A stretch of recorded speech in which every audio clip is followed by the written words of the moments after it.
Alhamdulillahilladzi arsala rasulahu bil huda wa dinil haq liyudhhirahu 'alad dini kullih walau karihal musyrikun. Asyhadu an la ilaha illallah wahdahu la syarikalah wa asyhadu anna Muhammadan abduhu wa rasuluh walau karihal kafirun.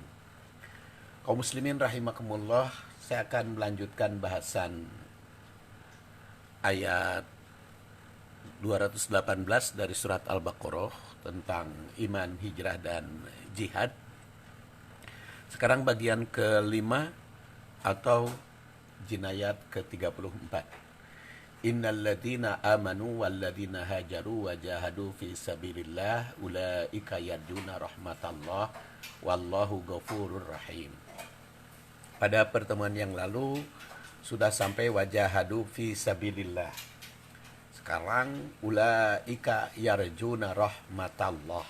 Jadi kalau kita perhatikan ayat ini, jelas orang yang iman, hijrah, dan jihad di jalan Allah itu tujuannya adalah yarjuna rahmatallah. Jadi 3 serangkai iman, jihad, hijrah itu harus bertujuan mencari rahmat Allah. Atau juga bisa dipahami kalimat ulaika yarjuna rahmatallah itu merupakan jaminan dari Allah Subhanahu wa taala bahwa dengan iman, hijrah, dan jihad itulah rahmat Allah akan diperoleh. Dan kita ketahui sekarang ciri khas masing-masing ya antara iman, hijrah, dan jihad. Kalau iman itu kan keyakinan 100% terhadap rukun iman, yaitu iman kepada Allah, malaikat, kitab, rasul, yaumal akhir, qada qadar. 100%. Yang dimaksud dengan 100% itu iman dibuktikan di lisan sebagai ikrar, diyakini di dalam hati, dan dipraktekkan di dalam perbuatan. Dan sebenarnya iman, hijrah, dan jihad itu bisa diterapkan dan seharusnya diterapkan di dalam segala aspek kehidupan. Pokoknya kita mulai dari iman. Mulai dari iman di dalam masalah ibadah. Kita syahadat, sholat, zakat, saum, haji. Semuanya kita lakukan sesuai dengan aturan syariah Allah. Karena kita iman kepada Allah. Mengikuti kitab atau aturan yang tercantum dalam Quran dan Sunnah. Karena kita iman kepada kitab. Mencontoh Rasul. Karena kita iman kepada Rasulullah. Mempersiapkan diri untuk kehidupan akhirat. Karena iman ke hari akhir. Dan kita percaya semuanya itu atas takdir dan kekuasaan Allah. Karena iman kepada takdir. Jadi di dalam ibadah kita bisa mempraktekkan keimanan. Demikian pula di dalam kehidupan bermasyarakat. Apakah ekonomi? Kita melaksanakan ekonomi sesuai dengan aturan Allah, itu iman. Kita nikah sesuai dengan aturan Allah, itu bukti iman. Kita berpolitik sesuai dengan aturan Allah, itu bukti iman. Nah sekarang hijrahnya bagaimana? Hijrahnya adalah pertama memperbaiki. Karena hijrah itu ada perbaikan ya. Senantiasa kita perbaikan dari kualitasnya. Dari satu ibadat kepada ibadat yang lebih baik, itu hijrah. Dan kita menjauhi hal-hal yang bertentangan dengan syariah, itu hijrah. Karena al-muhajiru man hajaros sayyi'at. Itu hijrah. Dalam kehidupan berkeluarga juga begitu. Jadi kita melaksanakan nikah berkeluarga berdasar syariah itu iman. Kita menjauhi yang bertentangan dengan syariah itu hijrah. Nah kemudian jihadnya apa? Jihadnya adalah memperjuangkan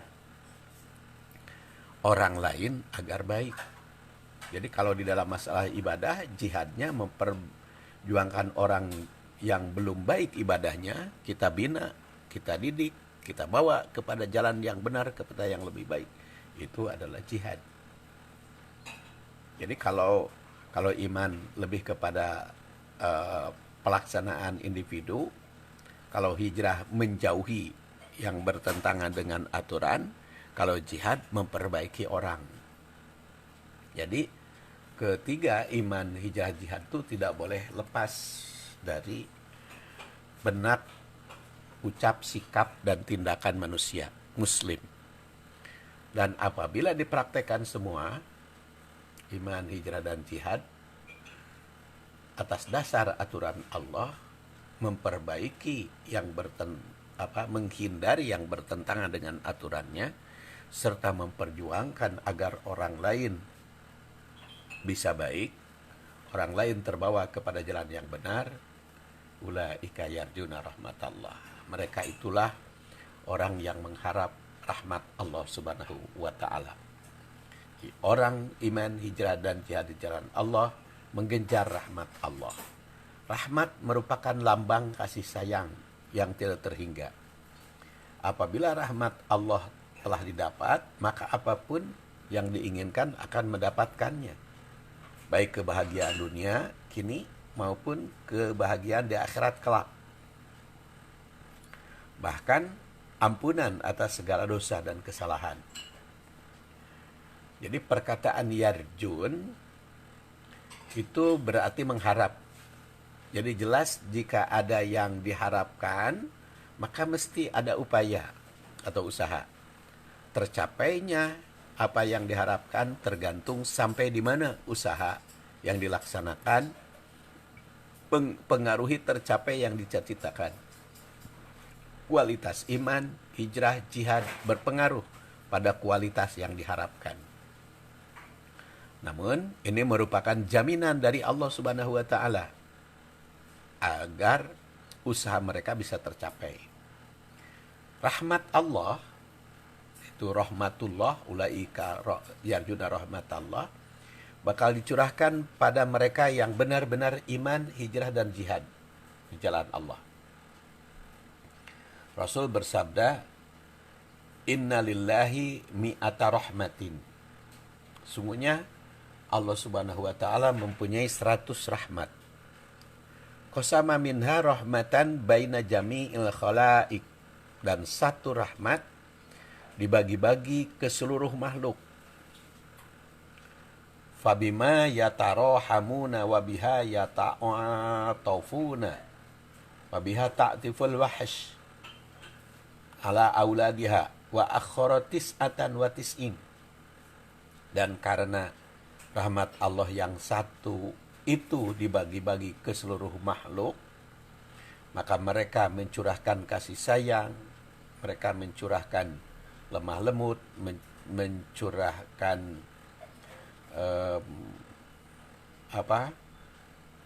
kanyaah, kasih sayang, kadedeh, sampai binatang buas pun mencurahkan kasih sayang kepada anaknya. Nah, itu sebagai lambang rahmat Allah yang dibagi-bagi ke seluruh makhluk, ke seluruh dunia, ke seluruh alam semesta. Itu baru satu yang dibagi-bagikannya. Dan diakhirkan wa akhara tis'atan wa tis'in, 99 rahmatan. Yang yarhamu biha ibadahu yaumal qiyamah, akan dicurahkan rahmatnya pada hambanya di hari kiamat. Betapa besar rahmat Allah itu. Wallahu ghafurur rahim, dan Allah itu maha pengampun lagi maha penyayang. Di asma Allah Ghafur mengandung arti pengampunan atas segala dosa hambanya, dan Rahim mengandung arti mencurahkan kasih sayang yang tiada terhingga, sehingga memberi pahala yang amat besar bagi hamba yang beramal. Ini merupakan jaminan dari Allah bahwa orang yang beriman, berhijrah, dan berjihad akan mendapat ampunan dan rahmat Allah yang maha pengampun lagi maha penyayang. Ampunan dari dosa dan kesalahan rahmat Allah yang mencurahkan, maka itu anugerah yang tiada terhingga. Rahmat berupa pahala yang tiada terhingga baik di dunia maupun di akhirat kelak. Dan itu akan dicurahkan kepada orang yang beriman, hijrah dan jihad. Jadi kalau kita ingin mendapat ampunan Allah dan ingin mendapat rahmat darinya, iman, hijrah, jihad tidak boleh kita lepaskan. Kemudian kita kaji dari beberapa ibrah surat Al-Baqarah 218 ini. Jadi ini memberi isyarat. Pertama, langkah iman, hijrah, dan jihad untuk meraih rahmat dan maghfirah. Orang yang beriman, hijrah, dan jihad yang mengharap rahmat Allah bakal meraih ampunan dan rahmatnya. Karena tadi dikatakan ulaika yarjuna rahmatallah wallahu ghafur rahim. Oleh karena itu, untuk mencapai rahmat dan ampunan Allah mesti iman, hijrah, dan jihad. Esensi iman adalah kepercayaan 100% akan kebenaran yang dibawa oleh Nabi Muhammad, yaitu yang rukun iman itu, iman kepada Allah, malaikat, Rasul, kitab, hari akhir, dan qada qadar. Dan dibuktikan dalam ucapan dengan lisan, dipraktekkan dalam sikap dan perbuatan. Dan itu adalah iman. Sedangkan esensi hijrah adalah perubahan dari yang kurang baik menjadi baik, serta peningkatan kualitas kebaikan, dan menghindari hal-hal yang bertentangan. Itu hijrah. Sedangkan jihad intinya adalah menegakkan kebenaran, memberantas kebatilan, dan memperbaiki orang. Jadi kalau jihad mah bukan hanya diri sendiri, tapi juga harus ada objeknya, pihak yang lain. Makanya jahidul musyrikin biambalikum wa anfusikum wa alsinatikum. Alatnya pun harus ada. Nah, itu adalah jihad. Dengan demikian, langkah meraih rahmat Allah, maghfirah, berdasar ayat ini, iman yang dibuktikan dengan ucap, sikap, dan perbuatan, sehingga terwujud dalam segala aspek kehidupan, hijrah dengan selalu memperbaiki kualitas akidah, amal, serta menjauhi segala hal yang dilarang. Jihad utamanya adalah menegakkan syariah, memperbaiki orang yang belum baik, serta melarang orang lain dari ucap, sikap, dan tindakan yang tidak sesuai syariah. Dan alat berjihad adalah harta, tenaga, kekuasaan, dan bahasa. Nah, itu ibrah yang pertama. Ibrah yang kedua, hijrah itu sebagai tahapan dakwah. Jadi secara garis besarnya dakwah Rasul terdiri dari 2 periode. Itu periode Makkiyah, periode Madinah. Periode dakwah di Mekah ditempuh dalam 13 tahun semenjak diutus Rasul sampai hijrah. Periode Madaniyah berlangsung 10 tahun. Masing-masing periode terdiri atas beberapa tahapan. Dan praktek hijrah itu transisi antara satu periode ke periode yang lain. Makanya ada perubahan. Adapun marhalah dakwah Rasul pada periode Makkiyah dan Madaniyah antara lain dakwah secara sirri, mulai dari dakwah secara rahasia, bertatap muka dari individu ke individu. Kedua, melalui tarbawiyah berupa pengkaderan Darul Arqam. 3, dakwah terbuka, terutama setelah turun surat Al-Hasr 214, wa andir asyiratakal aqrabin. Nah, kemudian misi penawaran terbuka melalui kunjungan ke berbagai kafilah, seperti dalam surat 15 ayat 94.